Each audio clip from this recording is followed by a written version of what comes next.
Sí, Rob, estoy conectado. Ok, Muchas gracias. bueno, entonces comenzamos con la clase de esta semana, la número 8 del Sefer Yetzirah. Habíamos estudiado en la última sesión que vimos, leímos la Mishnah 5 del primer Perek, o sea, Perek Rishon, Mishnah Hey. Y habíamos estudiado sobre los 10 amakim, sobre las 10 profundidades de las que habla el Sefer Yetzirah. Voy a repetir simplemente para recapitular. Em, Rob, ¿Quién? disculpe un momento por interrumpirlo, 5 minutos. ¿Sí? ¿Podría grabar la grabación de la clase? Porque me dice que aquí no puedo, estoy ¿Dónde, haciendo en qué posible para parte la tengo grabarla. que activar? No está activado porque la cuenta está llena, entonces no permite Ok, pero grabar más ¿dónde la clases. grabo yo? ¿En qué parte la tengo que grabar yo? Si le da la opción en su computadora,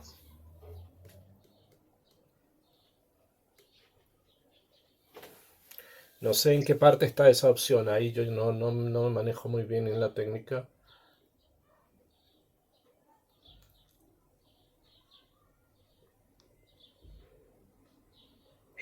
creo que en la Sí, parte inferior de la pantalla, lees sí. grabar en la parte inferior. Bueno, no sé si estará en hebreo allá.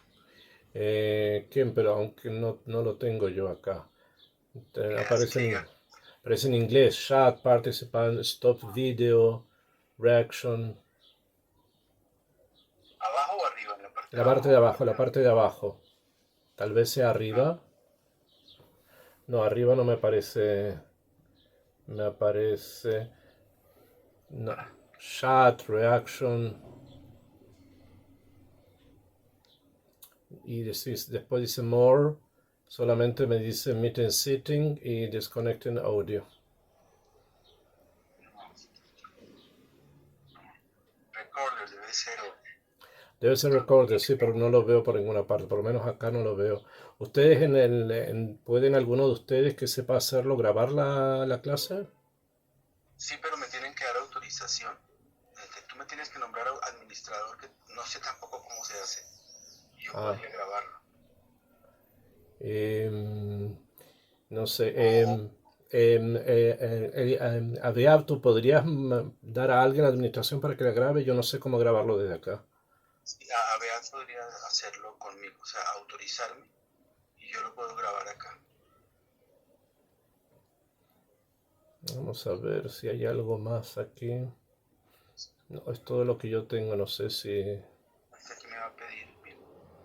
Espérate, espérate, parece que puedo grabar. Recording in progress. ¿Que Ya, alguien no se está puede. grabando? Ya lo pude grabar yo. ¿Sí? Ah, muy Sí, bien. sí. Ok, entonces bueno. Entonces tú lo estás grabando, después me lo mandas o se lo mandas a Viavi y continuamos, ¿ok? Claro, claro. Y ya le puse la opción a Ujú. Moisés para que pudiera grabar la clase. Muy bien. Gracias. Es por eso, sí. No, no, no, no. A ustedes un honor. Gracias por Ok, el servicio. Beseder, ok, muchísimas gracias. Yo en cosas técnicas no soy tan ducho, entonces será taller, aprenderemos. Ok, vamos a comenzar entonces con nuestra clase de hoy sobre Sefer Yetzirah. Tenemos el primer capítulo, seguimos en el primer capítulo, la Mishnah Hey. Y esta Mishnah habla de las 10 profundidades, o lo que se conoce como los Hamakim, profundidades. Akshab, se las leo de vuelta para poder recapitular e ingresar en el tema. Eser Sefirot Belima. Vuelve a decir el Sefer Yetzirah como va a repetir ya varias veces. Estamos todavía como una especie de gran introducción antes que ya comience a explicar Sefirá por Sefirá y nivel por nivel. Está como haciendo grandes introducciones sobre la forma en que el mundo está creado por el Creador a partir de la Jochma de la Kabbalah, como la Kabbalah lo ve desde el punto de vista del Sefer Yetzirah, por supuesto. Entonces, es el Sefirot Belima. Hay 10 Sefirot que son espirituales. Midatam Eser. Su midá es Eser. O sea, su midá Eser quiere decir que son 10. 10 es un número que completa, es un número que abarca, es un número en conjunto que indica normalmente algo relacionado con la creación del mundo, con la entrega de la Torá, los 10 mandamientos. Niveles de Kedushá se describen bajo el número 10. Shein Lahen Sof, que no tienen sof. Que no tienen sof quiere decir que cada una de las entidades que nosotros vamos a estudiar, nosotros las definimos y le ponemos un nombre, la vamos a llamar Jochma, la vamos a llamar Keter, vamos a llamar con diferentes conceptos, pero realmente son entidades espirituales y como tal no tienen una definición dentro de un espacio-tiempo, sino que son conceptos y como conceptos son infinitos. ¿Y cuáles son estos de los que vamos a hablar ahora? Son 10. Entonces el Sefer Yetzirah dice, Omek Reshit, cada uno de estos principios, cada uno de estos conceptos los llama Omek. Omek significa profundidad. Omek Reshit, o sea, la profundidad del principio. Omek Aharit, la profundidad del fin. Omek Tov, la profundidad de lo bueno. Omek Ra, la profundidad de lo malo. Omek Rum, de lo alto. Omek Tahat, de lo bajo. Omek Mizrach, del este, del oriente. Omek Ma'arav, del occidente. Omek Tzafon, del norte. Omek Darom, del sur. Adom Yahid, y Adom Yahid, Akadosh Baruch Hu, Hashem, el Melech Neeman, que es un rey fiel, o sea que su palabra, lo que él ha dicho por medio de los profetas, se cumple. Moshel Bekulam, él gobierna, tiene poder sobre todas estas entidades que acabamos de mencionar. Mimaom Kodsho, desde un lugar, o sea, se refiere no que Akadosh Baruj Hu está mukbal, está como definido, limitado a un lugar, sino que esta anagá, esta forma de conducir al mundo, proviene de un lugar espiritual que se llama Maón, que se conoce como Maón Kodsho, el Maón de su santidad, o sea, donde él está, Ad Adei Ad, hasta el infinito. Quiere decir que la energía sale de este lugar que se llama Maón, llena todos estos amakim, todas estas profundidades que mencionamos, y les da la posibilidad de poderse activar y conectarse e interrelacionarse entre ellas, entre todos estos puntos de los que hablamos. Todo. Digamos, así comienza la Mishnah. Ahora, obviamente estamos entendiendo que estas profundidades de las que él está hablando, que el Sefer Yetzirah está hablando, son las profundidades que son las Sefirot mismas, que son las propias Sefirot. Y cada una de ellas representa también una realidad, así como dentro del cuerpo humano, lo que también ya estudiamos en algún momento, que el cuerpo humano expresa Sefirot. También el espacio material que nosotros vivimos, también expresa Sefirot. Quiero explicar esto un poco más de la siguiente forma. Las realidades materiales que nosotros vivimos no son solamente convenciones. O sea, cuando yo estoy, por ejemplo, en un lugar del planeta, aprendimos de que hay mapas. Estos mapas describen lugares que se conocen como el norte del mundo, llamamos el polo norte. Hay otros lugares que se llaman el sur, que es el polo sur. Se habla del oriente, del occidente, a nivel geográfico y cultural, etc. Se utilizan diferentes conceptos que realmente los podríamos cambiar, porque son bastante relativos, ¿no? Depende de donde yo esté parado, voy a considerar algo como el norte o el sur, el este o el oeste. Todos estos conceptos son más bien como prácticos para poderme manejar. Pero no es que simplemente sean total y absolutamente reales desde el punto de vista físico, sino que el mundo es relativo. Las cosas son relativas, o sea, relativas al lugar donde yo estoy. Y de ahí yo las miro y yo las veo. Ok, esto es lo que nos diría el pensamiento moderno, nos hablaría así hoy. Y está bien, es correcto. Sin embargo, nosotros acá vamos a ingresar a otro tipo de pensamiento, dentro del cual estas definiciones norte, sur, este, oeste, arriba, abajo, etc., no son solamente cosas relativas para poderme ubicar en un espacio.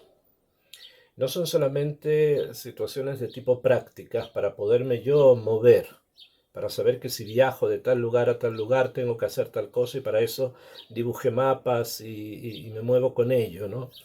No. Desde el punto de vista del Sod, desde el punto de vista del Sefer Yetzirah, las realidades, incluso estas realidades que son geográficas, tienen un contenido espiritual detrás. O sea, no es una cosa simple que al sur se lo denomine sur y que lo hemos ubicado en nuestra forma de ver el mundo debajo de la línea del Ecuador, hasta el Polo Sur. Esto no es simplemente algo práctico y algo relativo que podríamos cambiar. Aunque lo quisiéramos hacer, todos sabemos que no se hace, o sea, que no hubo un cambio, a pesar de que queramos decir que todo es relativo, pero los términos se siguen utilizando porque prácticamente son la forma en que nosotros nos movemos y vivimos en este mundo, ¿no? Pero otra vez, desde el punto de vista de la Cábala, y esto es lo que quiero asentar acá, del Sefer Yetzirah, estos conceptos tienen profundidad y están relacionados con cosas muchísimo más shorshim, mucho más enraizadas en la forma en que Kadosh Baruj Hu construye, creó su mundo y lo conduce. O sea, reflejan realidades espirituales mayores y estas realidades son las que nosotros conocemos como las sefirot. Así como tienen su influencia en el cuerpo humano, y Besrat Hashem espero poder desarrollar también eso más en extenso más adelante, según como vaya apareciendo en el Sefer Yetzirah. También estas realidades, que son las Sefirot, tienen una manifestación en el mundo del espacio, o sea, en el espacio físico en el que nosotros nos movemos. Y influyen allí y nos influyen a nosotros desde allí. Habíamos dicho, bueno, son 10, como son 10 las Sefirot, y cada una de estas Amakim, como las llama el Sefer Yetzirah, de estas profundidades, representa una Sefira. Yo voy a pasar la lista de cuál es cuál, según como lo entendieron nuestros sabios, y después me voy a centrar en la explicación de un concepto con respecto a esto para ver cómo esto realmente influye en nosotros. ¿Okay? Tenemos las dos primeras, principio y fin. O sea, la profundidad del principio y la profundidad del fin, que se refiere a dos sefirot, a la sefirá de Jochma y a la sefirá de Binah. O sea, a la sefirá de la sabiduría y a la sefirá del entendimiento. La Jochma es el Reshit, es el principio, y la Binah es el Aharit, es el fin. Después tenemos lo bueno y lo malo. Lo bueno y lo malo también son amakim, son profundidades en el comportamiento que se expresan también a nivel espacial, como también quiero ya explicar también eso. El Tov, lo bueno, está representado por la sefirá del Keter, o sea, de la corona. Y el Ra, lo malo, está simbolizado por la sefirá representado, no solo es símbolo, sino una representación de la sefirá de Malhut, o sea, el reinado. Después, arriba y abajo, el arriba está representado por el Netzach y el abajo está representado por el Hod. Netzach y Hod, Netzach eternidad, Hod magnificencia, que según todo el orden de las sefirot que ya ustedes conocen. Después tenemos, hasta acá llevamos 6, o sea, llevamos principio y fin, 2, tenemos bueno y malo, 4, y tenemos arriba y abajo 6, que son la base de lo primero con lo que trabajamos a nivel de categorías espacio-temporales, principalmente espaciales.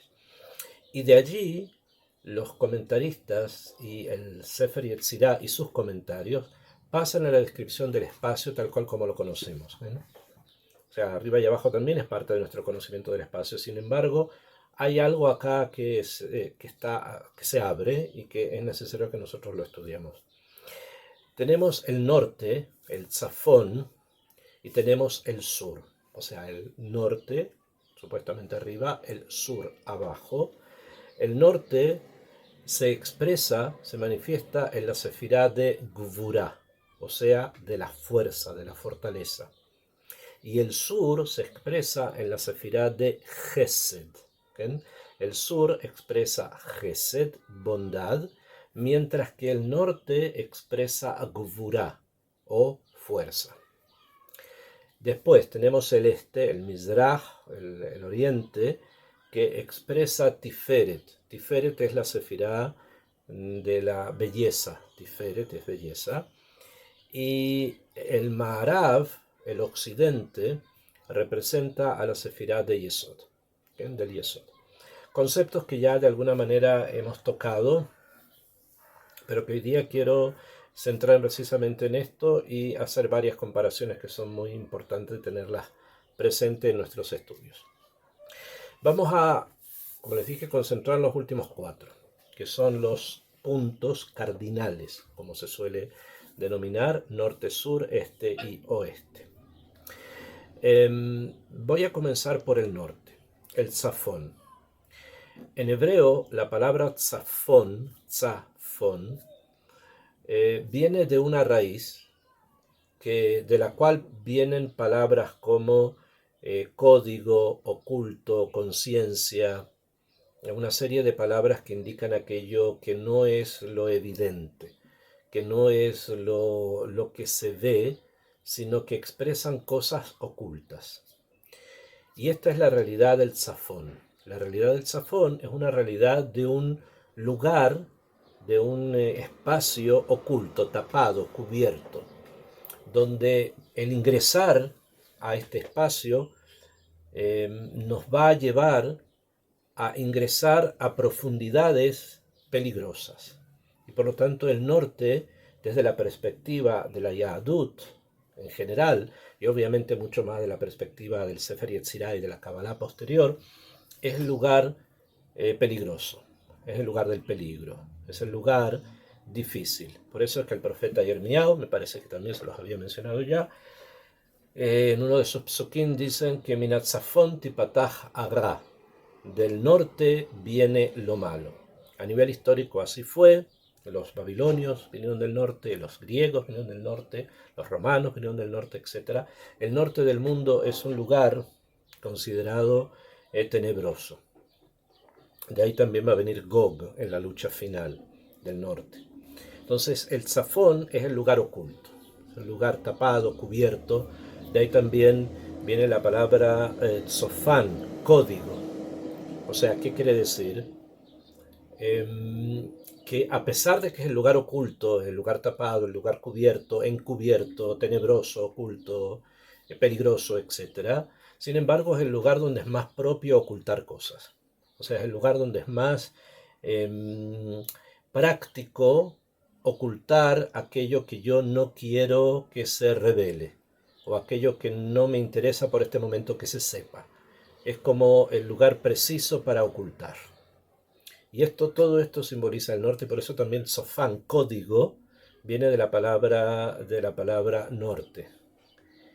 No hay que olvidar que en el Mishkan, el tabernáculo, lo que estaba hacia el norte, la dirección del norte, era dentro del templo mismo, era la mesa con los panes.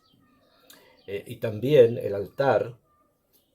Hay discusión si estaba más hacia el norte o más hacia el sur, pero había muchas cosas al lado del altar que se realizaban en el lado norte del altar para indicar justamente que se estaban tratando de recuperar fuerzas que habían sido ocultas. Entonces hablaremos de eso. Akshab, eso es el tzafón. Ahora, el darom, el sur,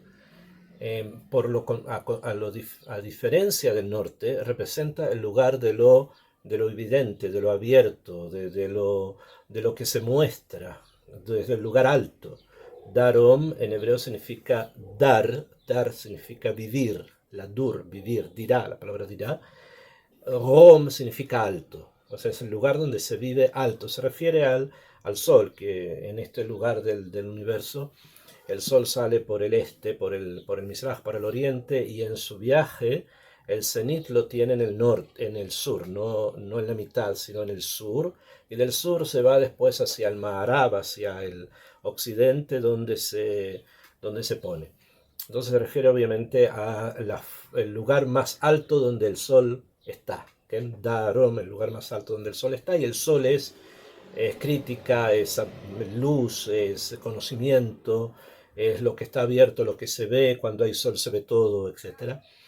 Y por este motivo también en el Mishkan, en el tabernáculo y después en los templos, en el lado del sur se ubicaba la menorá, se ubicaba el candelabro, que es el candelabro símbolo de la sabiduría, símbolo de la luz, símbolo de la información, símbolo del conocimiento, de la ciencia, las 7 ciencias, 7 brazos, etc.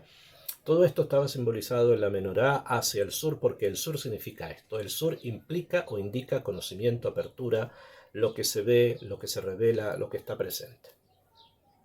Entonces es lo contrario al norte. Y en este sentido el sur se llama además a nivel de midot Hesed, o sea, bondad, porque precisamente la bondad es lo abierto, lo que se muestra, lo que yo expreso, la forma más evidente de poder manifestar una relación de una persona con otras a través de la bondad que yo hago con alguien o alguien hace conmigo, ¿no?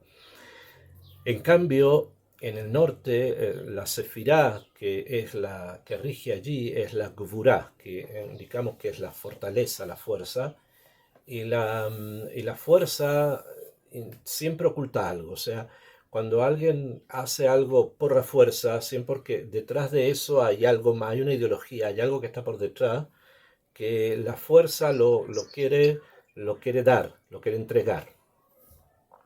Y por eso la Gvurá, la fuerza esta, está simbolizada precisamente por el lado norte del mundo, con todas las demás características y consecuencias que esto tiene, que en Besat Hashem vamos a ir abriendo cada una de ellas en la medida que podamos ir avanzando.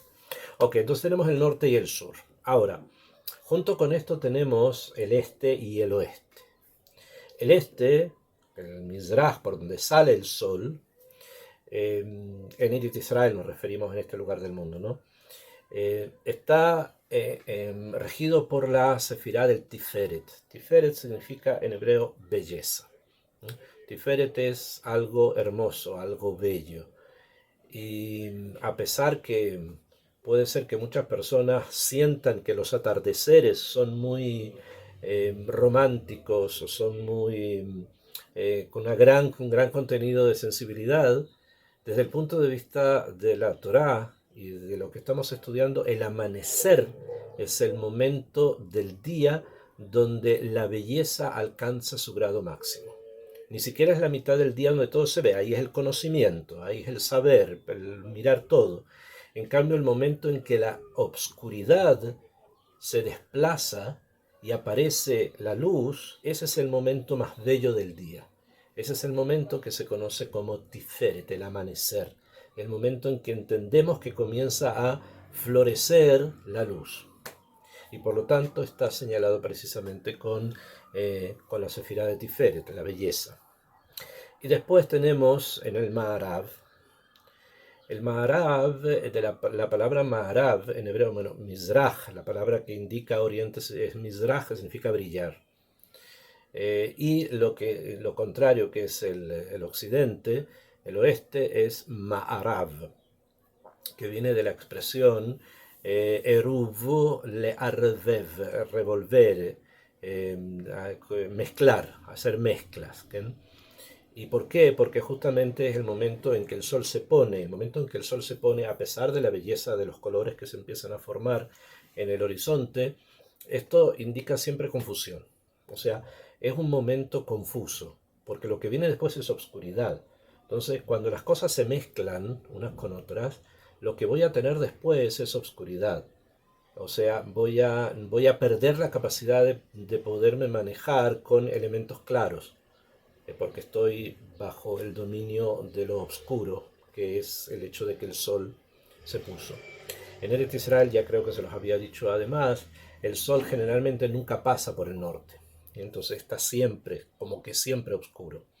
En cambio, en el Ma'arav, en el occidente, el sol va bajándose, hay todavía luz y sombra que están juntos hasta que ya finalmente queda solo la oscuridad. Hasta que vuelva nuevamente a amanecer y aparezca el momento de la belleza. Bueno, el Ma'arav, el occidente, el oeste, está representado por la sefirá de Yesod. Por la sefirá de Yesod. La sefirá de Yesod es la sefirá que proporciona, que da la posibilidad para que la vida continúe. O sea, nuestra vida, ya sea material como espiritual, porque están unidas ambas ideas, dependen precisamente de las posibilidades de la actividad de la sefirá de Yesod.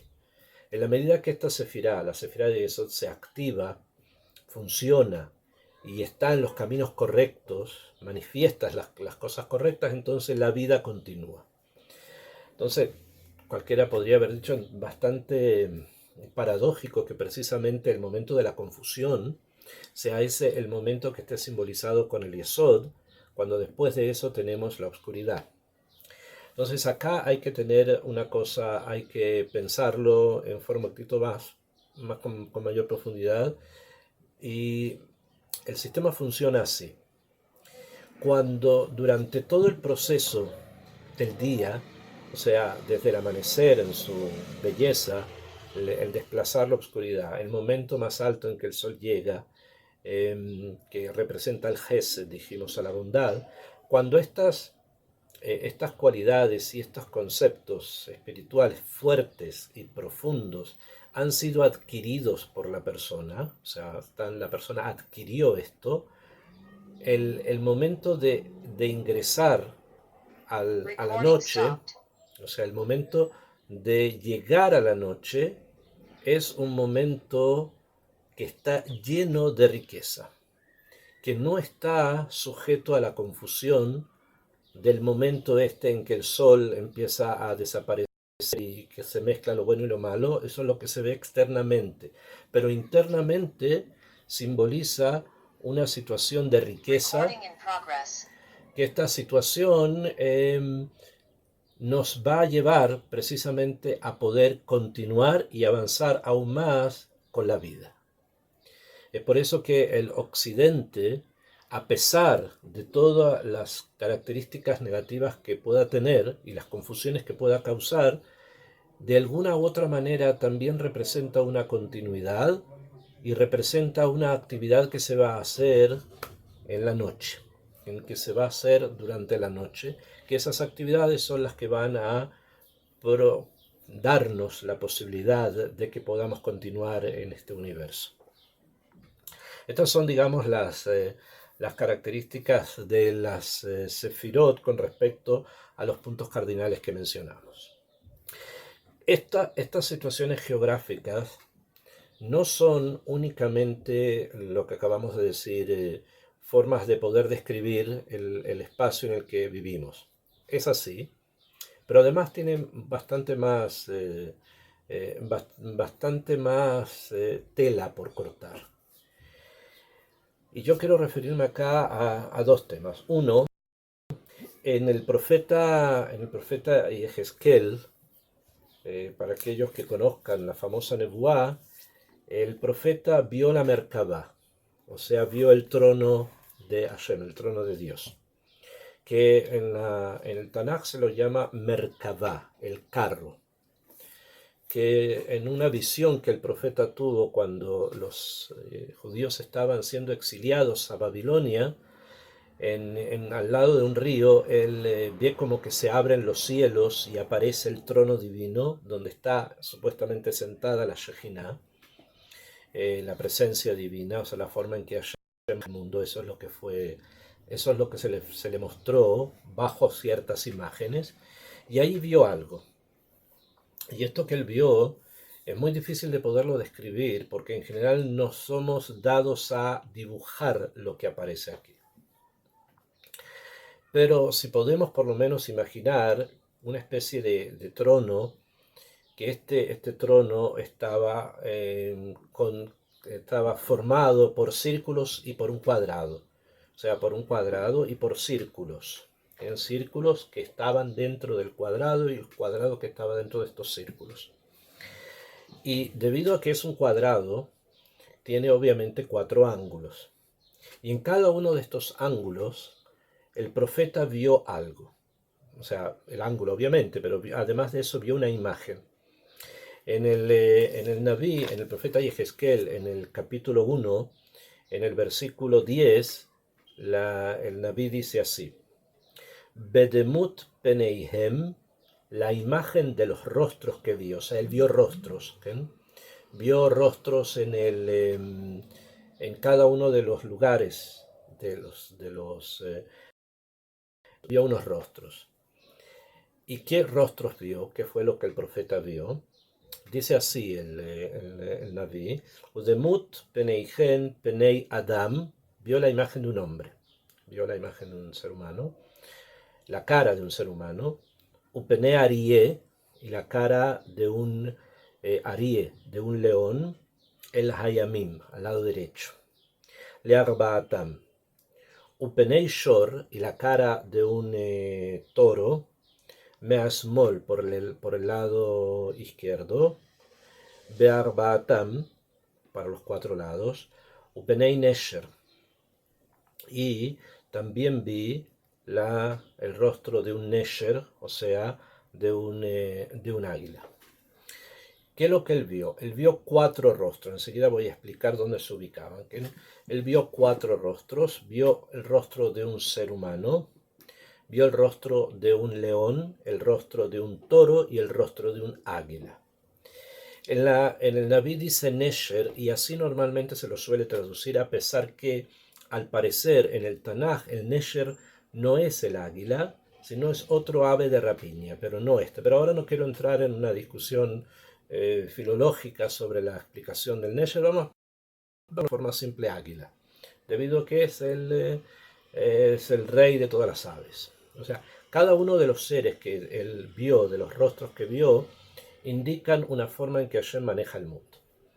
Ahora, el pshat, o sea, la explicación simple del pasuk, es que estos rostros, estos cuatro rostros, estaban en los cuatro lados había cuatro rostros. No es que un rostro en cada lado, sino que en cada uno de los ángulos, de los lugares, de los puntos, había cuatro rostros, solo que uno estaba por sobre los otros. O sea, estaba un rostro y los otros tres, y así otro y los otros tres.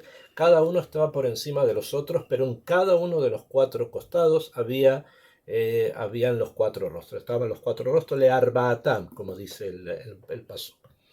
Akshav, ¿qué es lo que simboliza esto? En el rostro del león, que está al lado derecho, es la mano derecha es la que siempre va al sur. Si es que yo estoy mirando por donde sale el sol, que en Eret Israel el sol sale por el Mizraj, o sea, por el oriente, por el este, entonces obviamente mi mano derecha está hacia el sur, mi mano izquierda está hacia el norte y mi espalda está hacia el oeste, hacia el occidente. ¿Bien? Akshab, entonces lo que estaba a la mano derecha era precisamente que la cara del Arié, la cara del león. Lo que estaba a mano izquierda, como lo dice el texto, es la cara que sobresalía, digamos, estaban las cuatro, pero sobresalía a mano izquierda la cara del Shor, del toro. Y estaba la cara del hombre y estaba la cara del Nesher, del águila, que se sobresalía en los otros dos kibunim.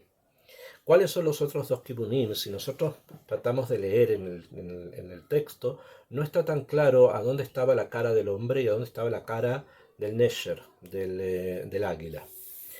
Entonces, para poderlo explicar, yo me voy a basar, no es la única explicación, lo más simple ya dijimos, hacia el sur los cuatro rostros, pero sobresale el león.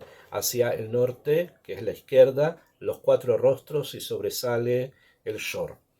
Hacia adelante, cuatro rostros y sobresale ¿quién? She, pregunta. Hacia atrás, cuatro rostros y sobresale ¿quién? Pregunta. Vamos a explicarlo de la siguiente forma. Hacia el este, o sea, del Mizraj, lo que sobresalía era la cara del Adam, la cara de un hombre. Esa es la cara que sobresalía. Y hacia el Maharab lo que sobresalía es la cara del Nesher, o sea, del águila. Así lo queremos explicar en forma simple. Les indico que probablemente no son las únicas explicaciones, pero quiero estudiarlo de esa forma para poder explicar lo siguiente. Esto que el profeta vio, lo que Yehezkel vio, es la Merkabah, o sea, es la forma en que Hashem conduce el mundo, lo que el Sefer Yetzirah llama Amakim, las últimas cuatro profundidades, la profundidad del norte, del sur, del este y el oeste. El Naví, el profeta, lo vio con estas imágenes. Es lo mismo que está en el Sefer Yetzirah. Esto fue lo que el profeta vio. O sea que lo que aquí en el Sefer Yetzirah se comenta, se puede ver, se puede estudiar y entender en el profeta de la forma en que el profeta lo quiere enseñar, ¿no? Aksha. ¿Esto qué nos indica lo siguiente? El sur, como dijimos, está representado por el león. Y obviamente es entonces el Gesed, la bondad, la luz, la información, la inteligencia, la sabiduría. Todo eso es la representación del Arie.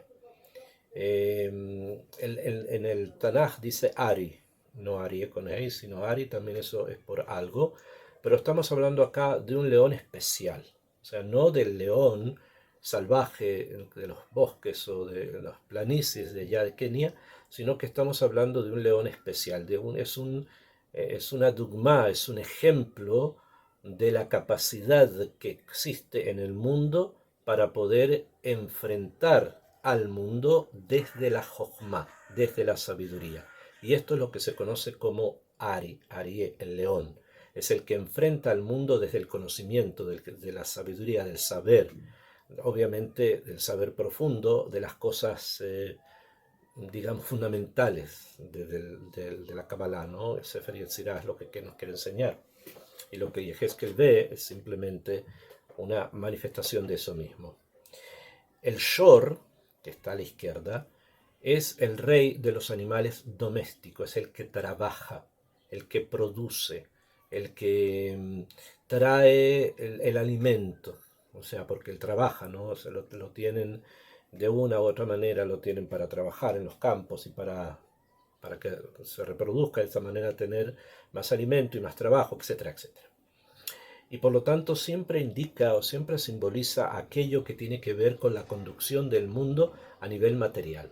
Así como el león representa la Jochma y representa el espíritu dentro del mundo que logra enfrentar al mundo desde ese espíritu, y para eso se necesita ser fuerte, como fuerte es el león. El Shor representa precisamente todo lo que tiene que ver con la fuerza del trabajo, con la fuerza de lo material, con la fuerza de la ambición, del progreso. Estas son dos formas en que Akadosh Baruj Hu maneja el mundo. Y hay dos más, que el Sefer Yetzirah también las ha traído, que es la belleza y el Yesod, que no sea el este y el oeste, que en el Naví están representados por el Tiferet es representado en el hombre, o sea, el hombre es el Tiferet, es el hombre lo hermoso, el ser humano creado es la manifestación del Tiferet. No olvidemos que la Sefirá de Tiferet representa también la parte central del cuerpo humano y es el rostro este que el profeta ve es precisamente el de un hombre, la Sefirá de Tiferet. Y él expresa, el ser humano en sí, expresa siempre una necesidad de aumentar lo que ya es, de ir más allá de lo que él es. Es por eso que la visión del sol saliendo en el oriente, apareciendo el sol en el oriente en Israel es algo muy especial porque aparece detrás de las montañas de Moab, de donde vino Ruth. De por allí el sol comienza a elevarse, da una sensación de desafío. O sea, el ser humano no está completo en ninguna de sus niveles, necesita aumentar y necesita constantemente completarse. Entonces la visión del oriente, la visión de eso que viene del oriente, es precisamente lo que empieza a alimentar esa necesidad que tenemos los seres humanos de poder completarnos, de avanzar, de continuar, de tener un constante desafío. Y por otro lado, tenemos al Nesher, al águila, que el Nesher, en el símbolo del Naví, del profeta, representa una capacidad, una fuerza, no capacidad, una fuerza que existe en el mundo de podernos elevar, o sea, de poder dejar una situación, dejar una circunstancia, dejar un lugar y elevarnos a otro. O sea, de estar en una situación y elevarnos a otro. Que eso es la consecuencia justamente del mirar cuando sale el sol, de que yo estoy buscando algo, quiero llenarme con algo y eso me va a hacer obviamente que tengo que levantarme de aquella situación en la que estoy y elevarme. Y el ave que más alto vuela, como sabemos, es el águila. Entonces es la imagen de la elevación en todos los niveles, ya sea a nivel físico, ya sea a nivel emocional, ya sea a nivel intelectual, ya sea a todos los niveles. La elevación es el águila. El águila nos simboliza nuestra elevación, nuestro cambio de un estado a otro. Esto es lo que ve el Naví, lo que ve el profeta, y esto es lo que nos enseña el Sefer Yetzirah. El Sefer Yetzirah lo pone en términos de Amakim, como dijimos, de profundidad, y el profeta lo trae como estas imágenes de las cuatro caras en cada una de las esquinas y que una sobresale sobre las otras. Hasta acá todo es coincidente y está estudiado y está relacionado. Sin embargo, yo quería agregar algo más en nuestro estudio que está relacionado también, y esto no es simplemente una coincidencia, sino que está construido, el estudio del pueblo judío está construido bajo o sobre unos amudim, unos pilares que son muy fuertes, y estos pilares incluyen muchas cosas.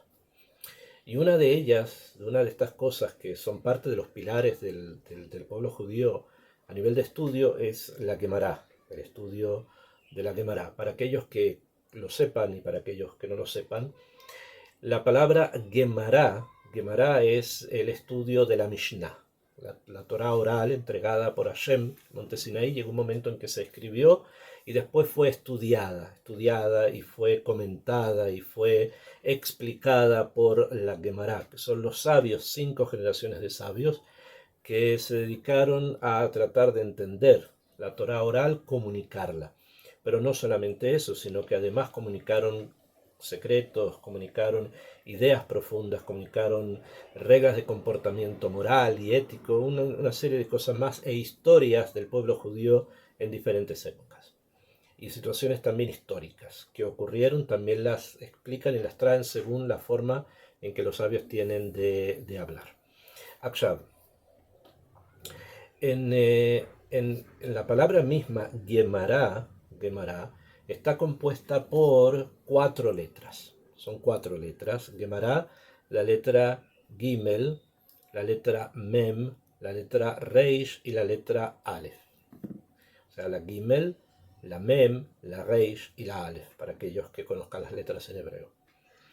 Cada una de estas letras es la inicial de un ángel. La letra Gimel es la inicial del ángel Gabriel. Gabriel se escribe con Gimel. La letra Mem es la inicial del ángel Mijael. La letra Reish es la inicial del ángel Rafael. Y la letra Aleph es la letra inicial del ángel Uriel. Estos 4 malajim, estos 4 ángeles, tienen la función de rodear, son fuerzas espirituales que rodean a la persona que estudia Gemara. Cuando una persona se dedica al estudio de Gemara, es protegido, es rodeado por estos 4 ángeles. Y acompañan a la persona no solamente dentro del propio estudio de Gemara, sino que también lo acompañan por más, que mucho más. Y lo llevan y están con él. Son fuerzas que están con la persona y que lo van a ayudar justamente a elevarse, ¿no? Justamente ayer falleció y fue enterrado un gran sabio de Israel, Arav Edelstein, que era Rosh Yeshiva, o sea, el director de la Yeshiva de Ponevich en Beneberak, una persona que se dedicó toda su vida a estudiar y a enseñar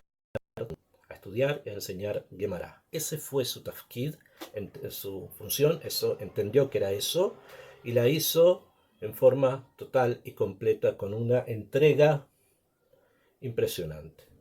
Esto le dio la posibilidad al Rab de elevarse a niveles muy muy altos. Vivió 100 años, murió a los 100 años, y estos ángeles que lo rodearon toda su vida hicieron precisamente que esta persona, que este Rab, llegara a los niveles que llegó.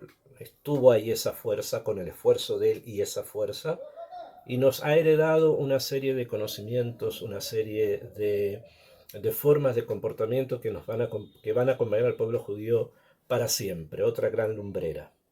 Es que sea Zeher Tzadik Bekadosh Libraja, que sea su memoria para bendición. El solo nombrar el nombre de él es una bendición para que lo haga. Entonces, algo que tenemos que saber entender y tomar y saber lo que es. ¿Okay? Bueno, y eso es Gemara. Ahora, en las Gemarot hay muchos tratados y hay muchos temas que abarcan todo el marco de la vida judía desde el punto de vista de la ley, o sea, de la halajá y otras cosas más. Y precisamente en estos días estamos estudiando en el sistema de estudio de Daf Yomi, que todos los días se estudia una página del Talmud. Estamos estudiando la Gemara del Masejet Gittin. La Gemara Gittin, que habla de documentos de divorcios con todos los detalles y con todas las leyes que esto tiene.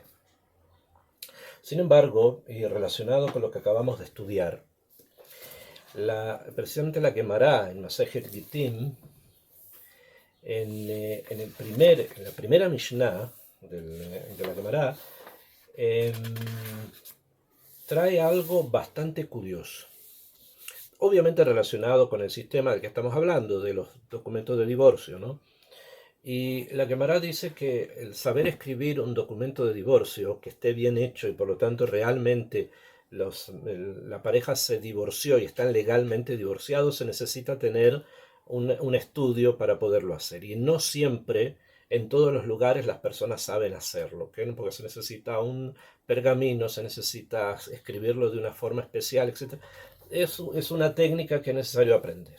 Y no en todos los lugares se conoce. No en todos los lugares se conoce. Entonces, la Mishnah, escrita en el siglo segundo, tercero más o menos de esta era, entiende que dentro de Eretz Israel las personas saben escribir estos documentos, pero que fuera de Eretz Israel no saben, o no son tan duchos en diferentes lugares para realmente escribir un documento como corresponde, legal, en la época en la que estamos hablando, siglo tercero más o menos.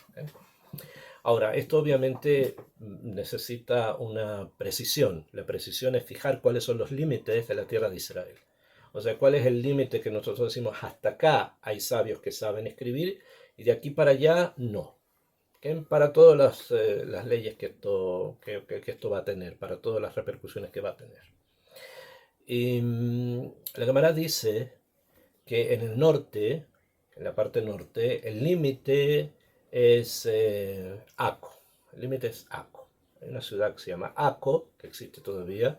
Está en Israel, la ciudad de Aco, en el norte de Israel. Ese es el límite. El sur el límite es la ciudad de Ashkelon. Ciudad de Ashkelon, que también existe hoy Ashkelon. Ese sería el límite sur.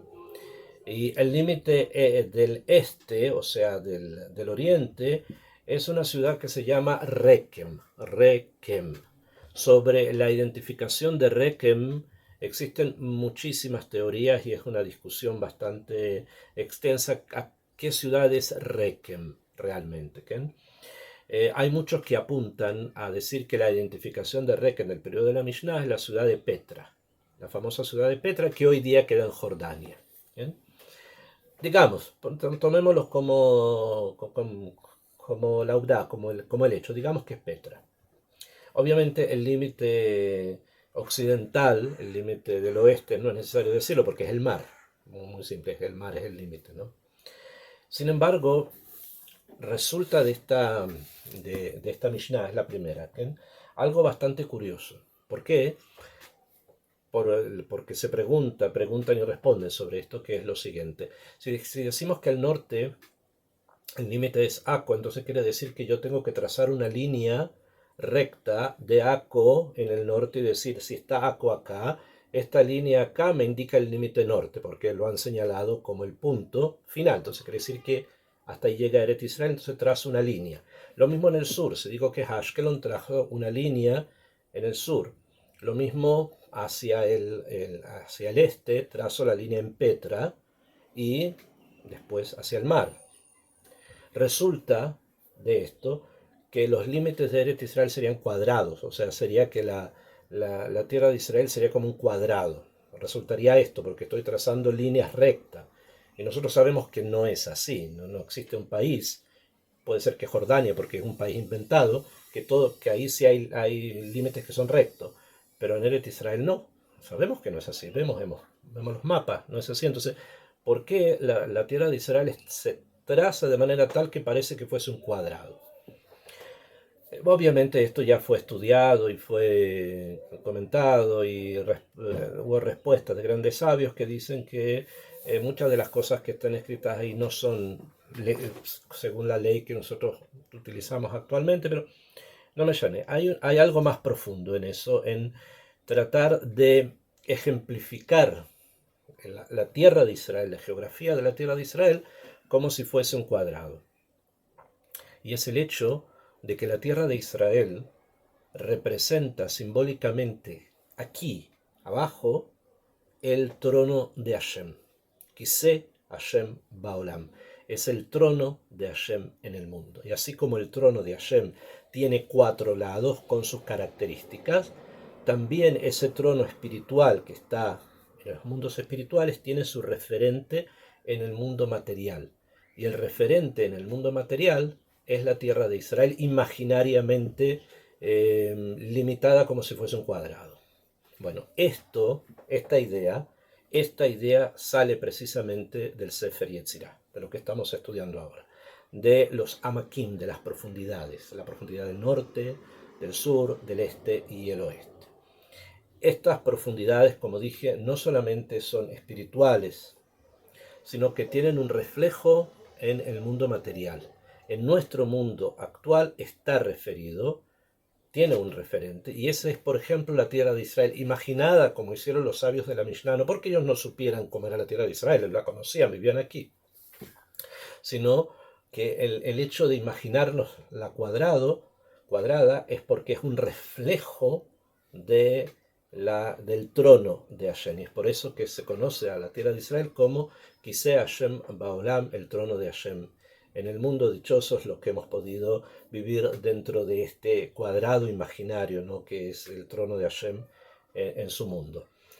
Y todos aquellos que todavía no han tenido el mérito de poder ingresar en este marco del Kiseh Hashem Baolam, el trono de Hashem en el mundo, que pronto puedan estar dentro de él, venir y estar dentro de la tierra de Israel, que es una forma muy, pero muy especial de poder elevar el alma.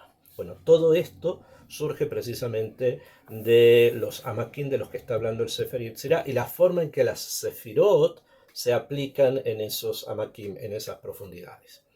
Esto es el punto, digamos, de las últimas 4 de los 10 Amakim. En la próxima clase quiero referirme precisamente a las características de los primeros 6, porque ya no son tan digamos, materiales como lo que vimos hoy día, que obviamente tienen un contenido espiritual muy profundo, pero necesitan un estudio también aparte, además de los puntos cardinales de los que hemos hablado acá. Hay segulot, para aquellos que les interese manejar su vida según estos conceptos, que todo aquello que está oculto siempre tiene bendición. Que en todo lo que está oculto siempre tiene bendición. Por lo tanto, a veces no hay que decir o tratar de publicitar todo lo que una persona tiene o hace, sino que hay cosas que siempre hay que mantener, como en el norte, ¿no?, así tapadas, ocultas, ¿kan? Y otras cosas más de estrategia que vamos a ir viendo. Vamos a dejar ahora unos minutitos. Si alguien tiene alguna pregunta, por favor la pueden realizar.